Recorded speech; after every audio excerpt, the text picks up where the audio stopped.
కిసాన్ యోజన కార్యక్రమాన్ని గౌరవ ప్రధానమంత్రి గారు మరియు ముఖ్యమంత్రి గారు ఈ రోజున అమౌంట్ రిలీజ్ చేశారు రైతుల ఖాతా.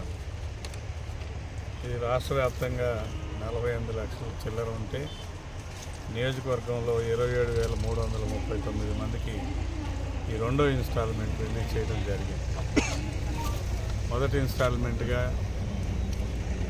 7,000 రూపాయలు ఆల్రెడీ రైతుల ఖాతాలో జమ చేయడం జరిగింది.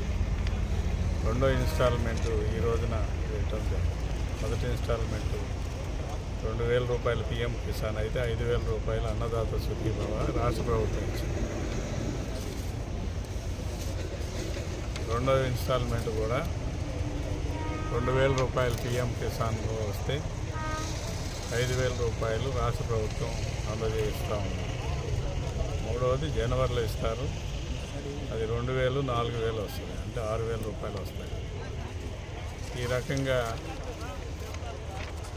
ఎన్నికల ముందు ఏదైతే హామీ ఇచ్చారో అన్నదాత సుఖీభావ కింద ఆ హామీని నెరవేర్చడంలో భాగంగా ఈ రోజున కడప జిల్లాలో కమలాపురం నియోజకవర్గంలో ముఖ్యమంత్రి గారు ఈ అన్నదాత సుఖీభావ డబ్బులు విడుదల చేయడం జరిగింది, రైతుల ఖాతాలో జమ చేయడం జరిగింది.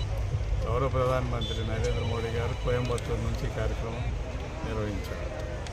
తాడికొండ నియోజకవర్గం వచ్చేసరికి తాడికొండ మండలంలో 9,577 మంది 9,077 మంది రైతులకు గాను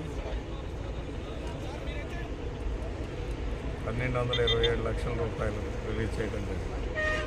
కొల్లూరులో 2,034 మందికి గాను 304 లక్షలు రిలీజ్ చేయడం జరిగింది. ఫిరంగిపురంలో 9,423 రైతులకు గాను 1,236 లక్షలు. నేరుకొండూరు మండలంలో 6,805 మందికి గాను 883.14 లక్షలు రిలీజ్ చేయడం జరిగింది. ఈరోజు ముఖ్యంగా ఈ బెనిఫిట్స్ మీద మనం ఒకసారి ఆలోచిస్తే రైతులందరికీ కూడా ఒక దిశ నిర్దేశం చేయడం ప్రధానమంత్రి గారు ముఖ్యమంత్రి గారు చేయడం జరిగింది. రైతులను ఆదుకోవటంలో కేంద్ర రాష్ట్ర ప్రభుత్వాలు డబుల్ ఇంజిన్ సర్కార్ లాగా ముందుకెళ్తున్నాయని, ఎందుకంటే ఈ రెండు చోట్ల కూటమి NDA ప్రభుత్వం నడుపుతున్నారు కాబట్టి ఖచ్చితంగా రైతులను ఆదుకోవటంలో ముందుందని తెలియజేశారు. రైతుల కోసం నీటిని సక్రమంగా అందజేయటం, టెక్నాలజీని వాడటం, ప్రభుత్వ పరంగా సహాయ సహకారాలు అందించడం, ప్రభుత్వం నుంచి ఫసల్ బీమా యోజన కానీ అన్నదాత సుఖీభావ కానీ లేదా డ్రోన్స్ ఇతర సౌకర్యాలు కల్పించడం, తుఫాన్లు వచ్చినప్పుడు ఇన్పుట్ సబ్సిడీస్ అందించడం, ఇటువంటి కార్యక్రమాలన్నీ తీసుకోవడం అనేది ఒక డైరెక్షన్ ఇచ్చారు. అంతేకాదు డిమాండ్కి తగ్గిన పంటలను వేయాలని మరి ముఖ్యంగా సూచనలు చేశారు.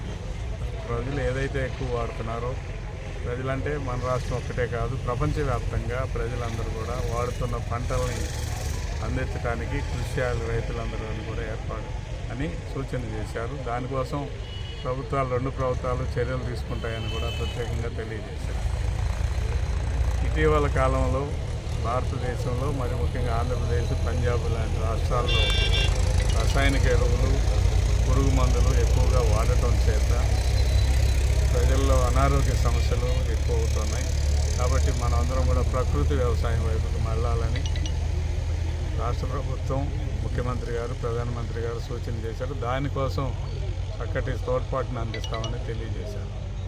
ఫిరంగిపురం మండలం, ఫిరంగిపురం మార్కెట్ యార్డ్లో నియోజకవర్గానికి సంబంధించిన ఈ PM కిసాన్ పథకం మరి అన్నదాత సుఖీభావ పథకాన్ని ఇక్కడ నుంచి ప్రారంభించడం చాలా సంతోషంగా ఉంది. అన్ని ఏర్పాట్లు అధికార యంత్రాంగం చేశారు. నాయకులు అందరూ కూడా ఇందులో పాల్గొన్నారు. ముందుగా నాయకులు రైతు సోదరిమణులతో కలిసి సహపంచి భోజనంతో పాటు వారందరూ కూడా గౌరవ ప్రధానమంత్రి గారి ఉపన్యాసాన్ని, గౌరవ ముఖ్యమంత్రి గారి ఉపన్యాసాన్ని రైతులు ఎంతో ఆనందించారు. వాళ్ళలో చైతన్యం నింపిందని భావిస్తూ రైతులకు సంబంధించిన ఏ కార్యక్రమానైనా ముందుకు తీసుకెళ్ళడానికి ఈ నియోజకవర్గంలో కృషి చేస్తాము అని చెప్పి తెలియజేస్తూ సెలవు.